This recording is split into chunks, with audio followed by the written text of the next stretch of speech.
কুসুম দোলা কুসুম দোলা।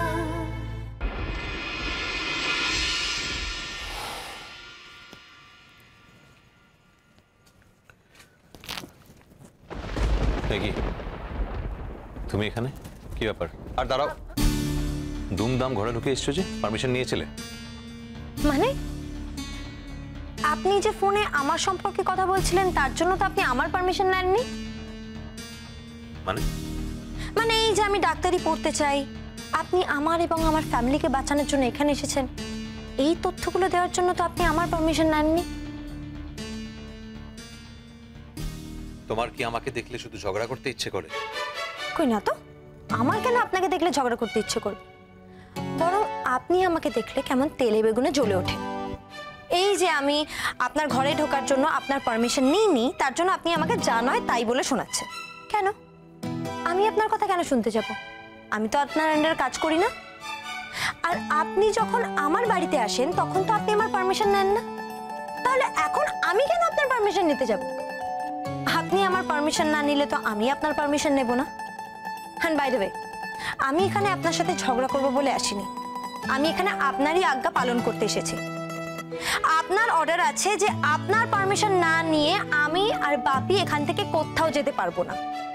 কাল আমায় বাপিকে নিয়ে জেলা হাসপাতালে যেতে হবে, আর কোনো পুলিশ আঙ্কেল যেতে রাজি হচ্ছে না, কারণ আপনার অর্ডার নেই তাই।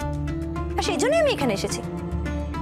আপনি কি মনে করলেন ভর সন্ধেবেলায় আমি আপনার কাছে কিসের জন্য আসবো? আপনার সাথে ঝগড়া করবো বলে?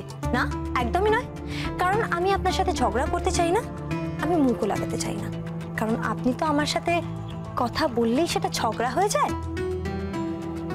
আমি আপনার অর্ডার পালন করার জন্য এখানে এসেছি, আর আপনি যখন চান না যে আমি আপনার কাছে আসি, তখন আপনি এরকম অর্ডার পাস করলেন কেন?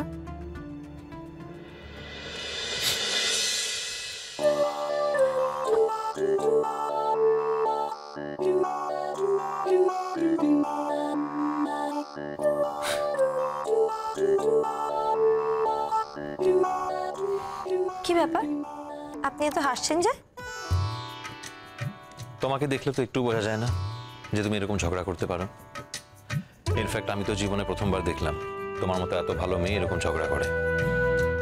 ও, তার মানে আপনি আমাকে ভালো মেয়ে ভাবেন?